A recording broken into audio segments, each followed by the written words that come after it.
But instead of leaving the violence behind, Jesse ended up taking it with him. Almost as soon as he arrived in his new neighborhood, the attacks picked up again. And this time, they were even more brutal. In mid-August, 12-year-old Jesse lured a 7-year-old boy into a boathouse where he savagely beat and bit him.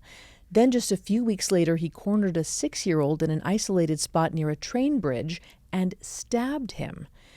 In both cases, the children survived Jesse's assaults, but by now it was clear these attacks weren't random outbursts.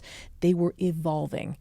Each one was more ferocious than the last, and Jesse was not slowing down. A few days after attacking the 6-year-old, Jesse cornered a kid named Joseph in another boathouse and hurt him with a knife before pouring salt on his wounds. Less than a week after that, Jesse struck again. He managed to lure a boy named Charles to an isolated railroad track after telling him that they were going to go see some soldiers. Once they were alone, Jesse tied Charles to a post near the track and cut him 7 times, only stopping when he heard another person coming towards them. So it's not random, at least until this point, that Jesse is exclusively targeting young boys, because Jesse himself was small, he was pale, and he was physically different, and he'd been relentlessly bullied by his own peers for those traits. Choosing smaller boys allowed him to reverse that script. These aren't just convenient victims. They were symbolic. They likely gave Jesse the feeling of strength that he'd been denied. And boys, especially back then, were raised to be tough and stoic and proud. Hurting them may have offered an extra layer of psychological dominance, but also there's mirroring behavior happening.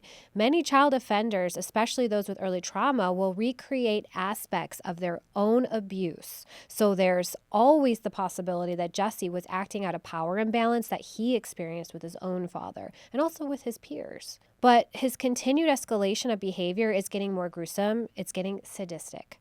And it tells us that Jesse's internal inhibition system, those psychological breaks that we all have, is either severely underdeveloped even at this age or entirely overridden by the thrill of control.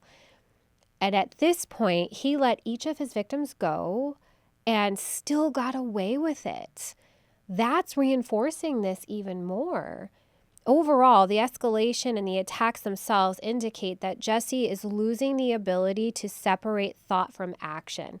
His fantasies now require a victim. Dr. Ingalls, is this true psychopathy that we see in Jesse, or is it just the result of an underdeveloped brain and under the wrong influences? Yeah.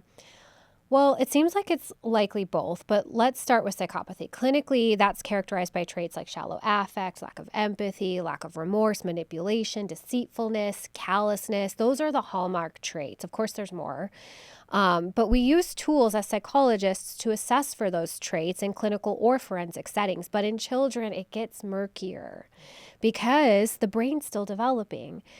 The personality isn't fully formed, and kids go through stages, some of them disturbing, that don't always predict who they're going to become. So, because of that, we can assess for juvenile psychopathy traits to determine future risk of violence. But we can't ethically label a child as a psychopath because they're not fully developed. Now, there's strong evidence that psychopathy has a genetic and a neurological component, such as abnormalities in the amygdala, reduced emotional reactivity, and poor fear conditioning.